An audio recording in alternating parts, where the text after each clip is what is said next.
Hello everyone.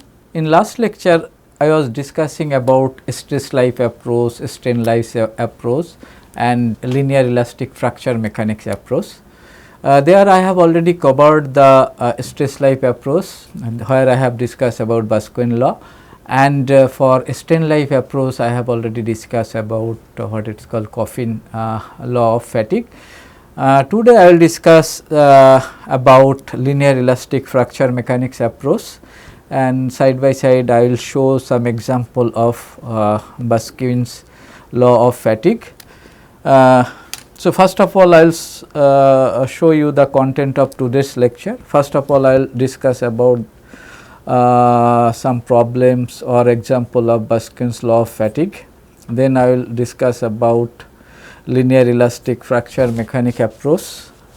Then there whatever the different aspects are there related to linear elastic fracture mechanics. LEFM means linear elastic fracture mechanics.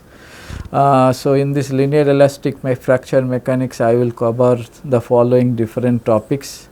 There I will show you how the different types of crack mode generally generated and what are the different types of crack modes are there. Then I will discuss about what are the different stages of fatigue failure due to crack propagation. Then I will discuss about mechanism of fatigue crack, and also I will discuss about very important parameter which is the driving factor you can say in linear elastic fracture mechanics, that is called stress intensity factor, and also I will discuss about stress field around a crack tip. And finally, I will discuss in details about Paris law, and by using this Paris law how we can what it is called predict the fatigue life of a component, and some important aspects related to this Paris law also I will discuss in this lecture. So, first of all we will solve one problem on Baskin law of fatigue. The problem statement is like this. Generally we know that Baskin equation is used for high cycle fatigue. So, let us consider example 1.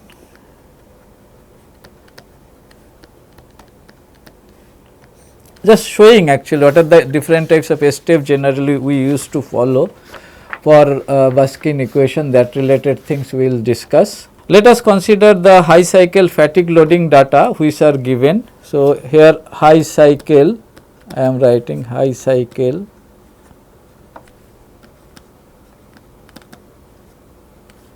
fatigue data. So, based on this high cycle fatigue data which is given, based on this fatigue data we will solve the problem using Baskin equation. So, here the stress amplitude versus number of cycle is given in this data.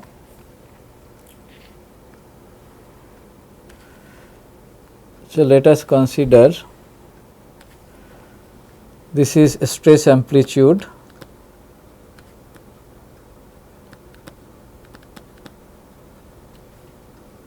that is sigma A is in megapascal, and here number of cycle, this column represent number of cycle,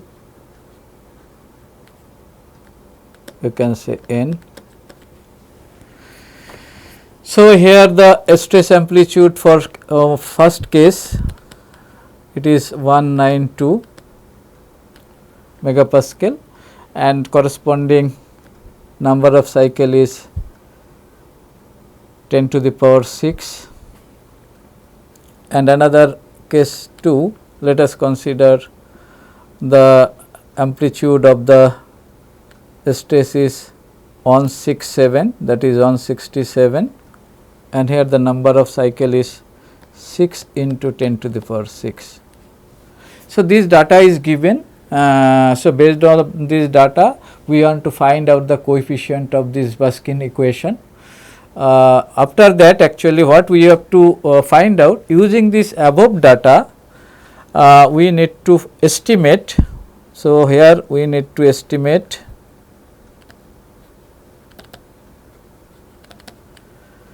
the you can say stress amplitude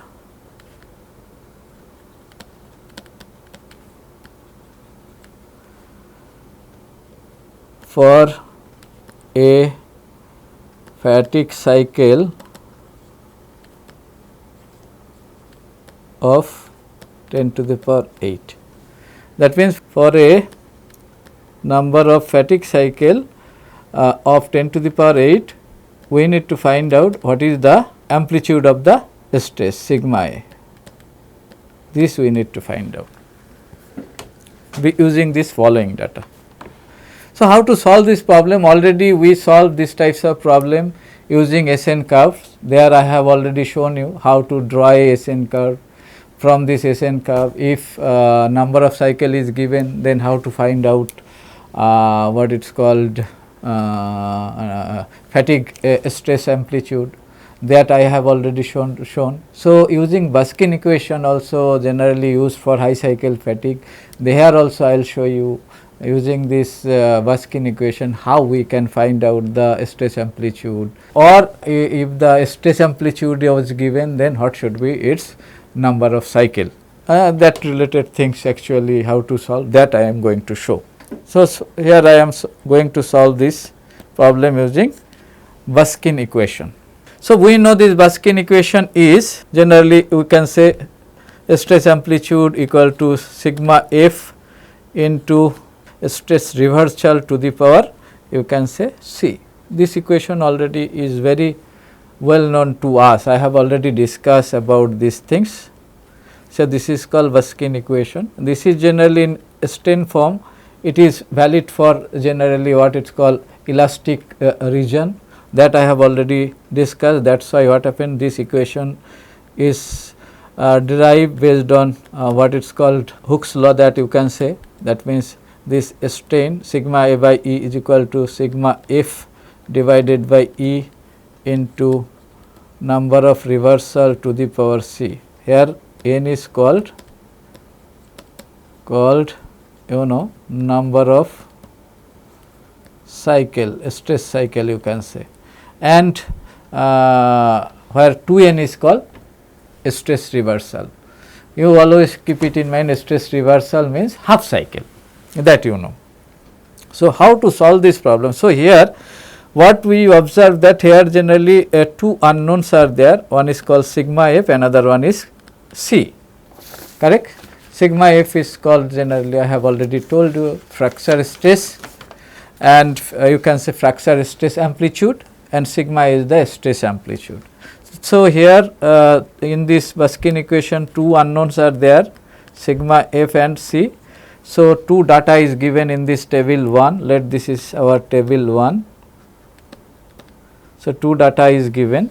So, based on this two data set, we will find out what is sigma f and c. How to find out this thing, that I am going to show. So, stress amplitude for 192 is given sigma f, and 2n means 2 into, you can say n is 10 to the power 6, which is given, this to the power c is there. This is equation number let us 2. And another equation for stress amplitude 167, here we know number of cycle is given 6 into 10 to the power 6. So, here 2 into n is 6 into 10 to the power 6 is given, that we need to write to the power 6, let this is equation number 3. So, from this two equation what we can get? So, here I am writing equation number 2 divided by equation number 3. Based on this condition, what we can get? 192 divided by 167 is equal to, you can write this sigma f into 2 into 10 to the power 6 to the power c, and this sigma f into 2 into 6 into 10 to the power 6 to the power c. So, from here generally we can easily find out what it is called, what is c value. For finding these things, what we can do? We can take log value on both side, log 192 167.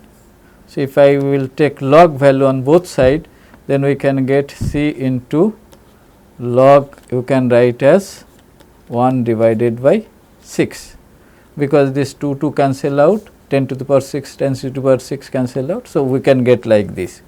So, from here we can easily find out what is the C value. Here C value we are getting as minus 0.08797, okay. So, C value we got. Now, as C value is known to us, using C value we can put this C value in equation number 2. So, that we are doing, putting C in equation number 2, we get what? That I am going to show. So, 192 is equal to sigma f into 2 into 10 to the power 6. C value is given already minus 0.08797, okay. So, by this we can get, generally by solving this equation we can get fracture stress value sigma f, which is actually 688. So, you can say this is 688 megapascal, okay. Now, we got the two unknown of this Buskin equation 1. Now, what are the things we need to find out? For n is equal to 10 to the power 8 cycle, we need to find out what is, you can say, sigma A. This we need to find out. So, put this value in equation number 1. So, by equation number 1 we can write equation number 1, what we can write?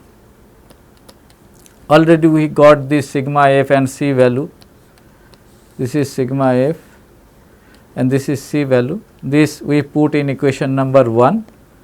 So, sigma A is equal to, you know, that is sigma f into 2n to the power C, which is Buskin equation, that is equation number 1. So, we need to find out sigma A.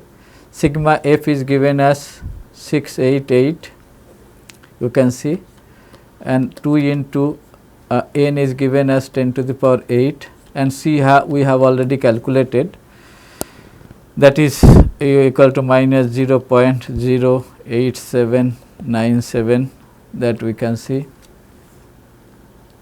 So, by this equation what we can get? Sigma A is equal to 128.04, 128.04 MPa.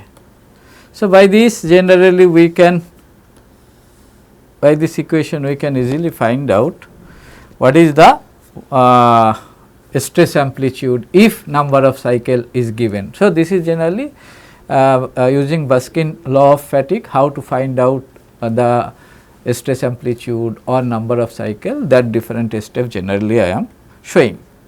Now, we will go to discuss about linear elastic fracture mechanics approach. Generally, I have already discussed this linear elastic fracture mechanics approach mainly suitable for remaining life estimation of the what of a fracture component. That means, we already discussed that generally strain life approach, there I have shown this strain life approach is preferable for a crack initiation part, whereas generally linear elastic fracture mechanics part is applicable for crack propagation part, which is suitable for remaining life prediction, that you can say. And it is the best model for crack propagation stress, which I have already told, that is also called stress 2. How it is, everything in details in subsequent slide I will discuss. In this linear elastic fracture mechanics approach, I have already told that cyclic stress intensity factor is generally considered as a crack driver. What is cyclic stress intensity factor? That related things also I will discuss here. This linear elastic fracture mechanics is mainly valid for brittle types of material and ductile types of material. So, you see, so it is valid for brittle material like ceramic, carbon, etc. It is also valid for ductile types of material. Here in case of ductile types of material in linear fracture mechanics approach, what we assume, you can say here the assumption you can say, or here generally the region of plastic deformation is restricted to the vicinity of crack tip only. So, always you should keep it in mind, here the plastic deformation part we mainly consider for ductile material in this linear fracture mechanics approach, that plastic deformation is restricted to the vicinity of crack tip only. That means, at the crack tip region only there will be plastic deformation, rest of the zone you can say is subjected to elastic types of deformation. First of all, crack propagation or crack modes are there, that you are very well familiar. Here just I am showing, because this is one of the part of linear elastic fracture mechanics. So, I will not go for discussing in details about all the theory behind this. Here mainly I will focus using Paris law, how to predict the fatigue life using linear elastic fracture mechanics approach, that is Paris law. So, that is why the basic some initial fundamental things I will discuss, after that I will directly go to discuss about Paris law related things. So, we know there are generally three different modes of crack generally we observe in fracture mechanics. One is called opening mode or open mode. In this case generally this tensile load you can say is applied, that means load here is applied perpendicular to the crack tip direction you can say. So, this is in this case this is generally opening types of mode of crack, that means in this case crack is in opening type, that you can say. In another case which is shearing mode, this is also called in plane, what it is called shear, this is called mode 2 you can see, and this opening mode is called mode 1. And in this shearing mode or mode 2, here you can see here the load is generally sliding type, what I am telling understand, that means one crack surface is sliding over another, that means shearing over another, this you can see, this is a shearing types of load, that is called in plane load, that is why it is called in plane shear or mode 2 shear. Okay. This is also called shearing mode. And the third mode is called mode 3, which is called out of plane shear. Out of plane shear, why it is called? Because here the load is applying out of the plane, and here you can say it is generally this load is such a way it is applying, you can say this it's look like this crack is tearing in nature, what I am telling understand, that you can observe in this figure. This is also called tearing mode, this you should keep it in mind. That means in linear elastic fracture mechanics, here the most important crack mode which is, or we can say most important or widely applicable crack mode you can say is called opening mode crack. So, that is why, because this is the most critical crack propagation type you can say, because due to this opening mode your crack propagation rate and other thing is comparatively higher than you can say other two mode, that you can say. That is why in this linear elastic fracture mechanics mainly this mode on or opening mode is generally considered. This you should keep it in mind. What are the different stages are there for fatigue failure in linear elastic fracture LEFM approach, that I am going to discuss now. So, here mainly three different stages are there. The first stage is called you can say crack initiation. So, second stage called crack propagation, and third stage called you can say unstable failure of the or catastrophic failure of the component, what I am telling understand. Here generally sudden fracture is taken place, that is in stage 3. So, in crack initiation it is generally involves a very short duration. This crack initiation part generally taken place in a very short duration. that you can see in this figure. Here in this figure I have shown this crack initiation generally it starts, you can say, or it initiate due to stress riser, due to a stress riser such as NOS or some well defect. What I am telling, understand, or like what happens, you can say undercuts, then what happens, shock back types of effect, different types of, in case of welding, defects are there.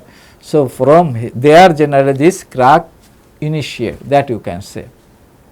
Okay. Lack of fusion, those are the different generally parts from where generally you can say which act as a NOS, that you can say, from where this crack generally initiate. Okay.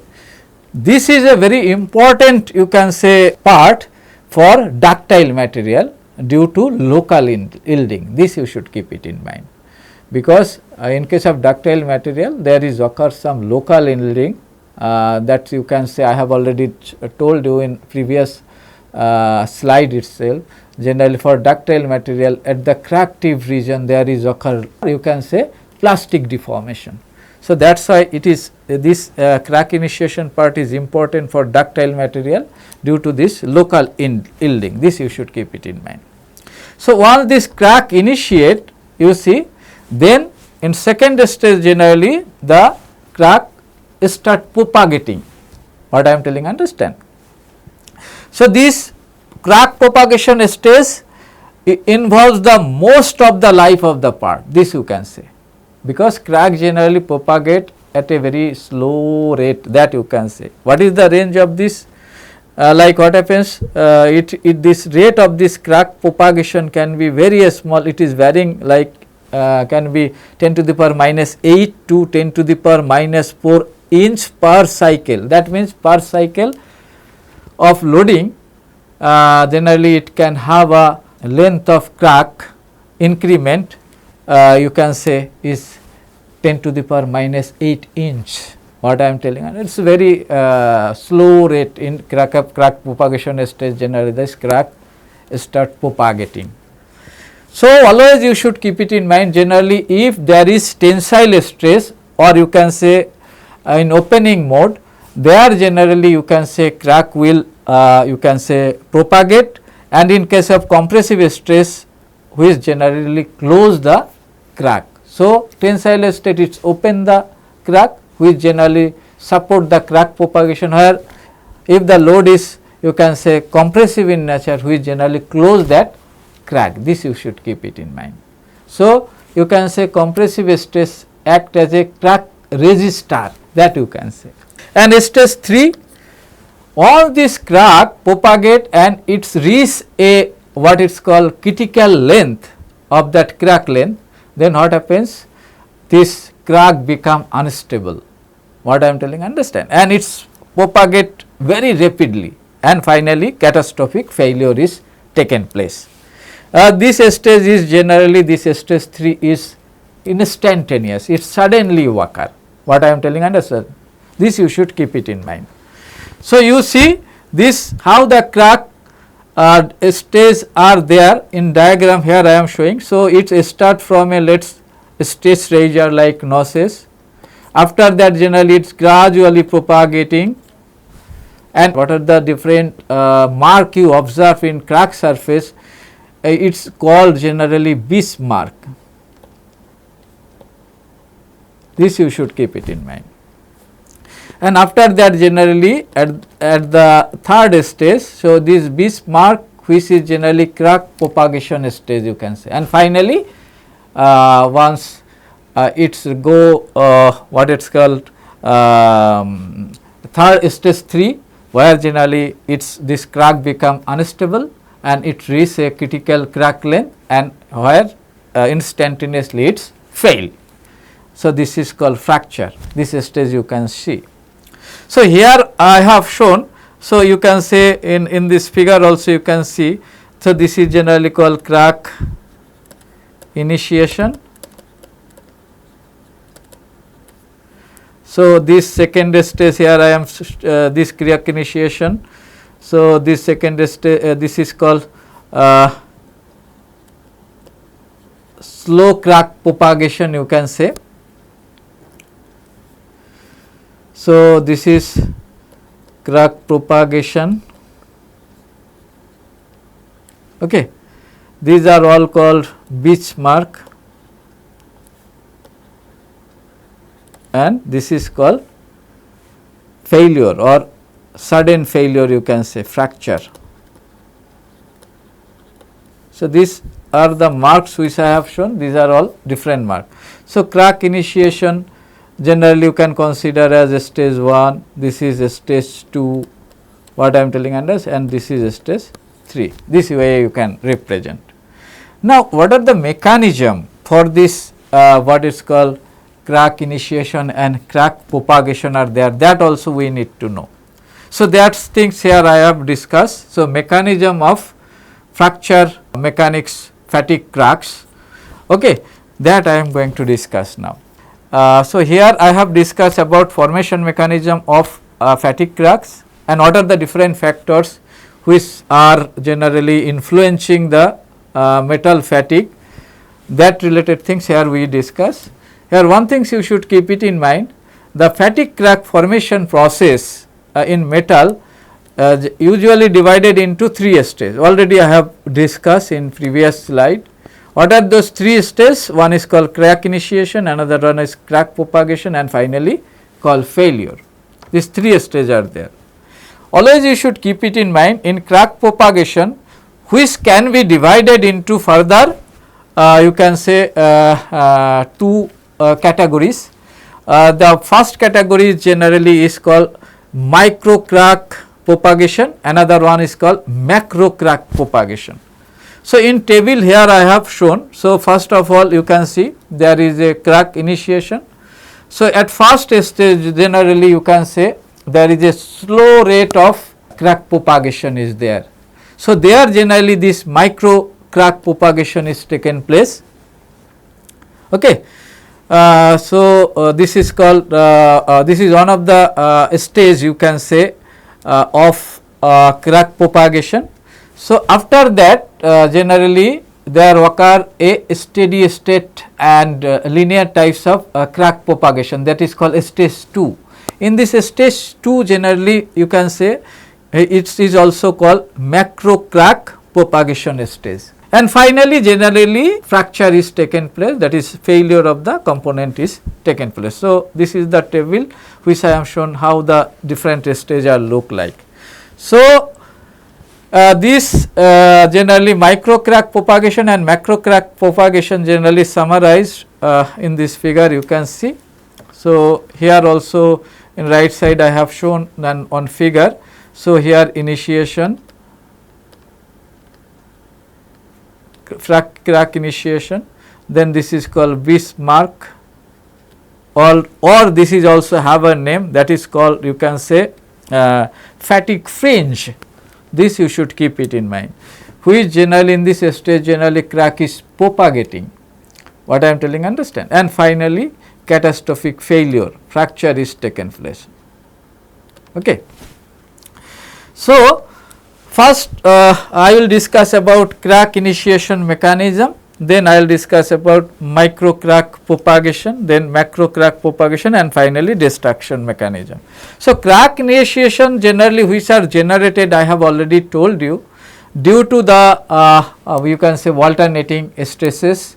It can be due to you can say macroscopic defect such as I have already notches, such as lack of fusion, undercut, suck back, different types of defects are there which act as a you can say stress concentration zone. So, from where generally this crack initiated. Then second stage is called micro crack propagation. First after initiation of the crack, this crack start to expand. This micro crack propagation is taken place along the shear stress plane. What is shear stress plane? That also shear stress plane generally we know it generally makes an angle 45 degree with you can say principal stress value, that you know very well. We know what is maximum shear stress, what is principal stress, that things we know very well. That is the concept of what is called strength of material. So, I am not going in details about all these things. So, this micro crack propagation generally its occur, you can say, along the shear stress plane. This shear stress plane generally is at an angle of 45 degree to principal stress. In this micro crack propagation stage, it is the initial stage, you can say. In this propagation stage, most of the crack generally will stop expanding. Very few number of cracks are there which can expand to a length of dozens of micrometer. That is why it is called micro crack propagation. What I am telling, understand. So, in this stage always you should keep it in mind, very few number of crack generally it expand to a length of dozen of micrometer. Then the second stage of crack propagation come into picture, that is called macro crack propagation. So, macro crack propagation, this macro crack propagation generally you can say gradually it's become perpendicular to the principal stress. What is principal stress? You know, principal stress means maximum normal stress or minimum normal stress, that you can say consider as where the you can say shear stress is 0. In principal plane where the principal stress is act, there generally we consider shear stress is 0, you know very well.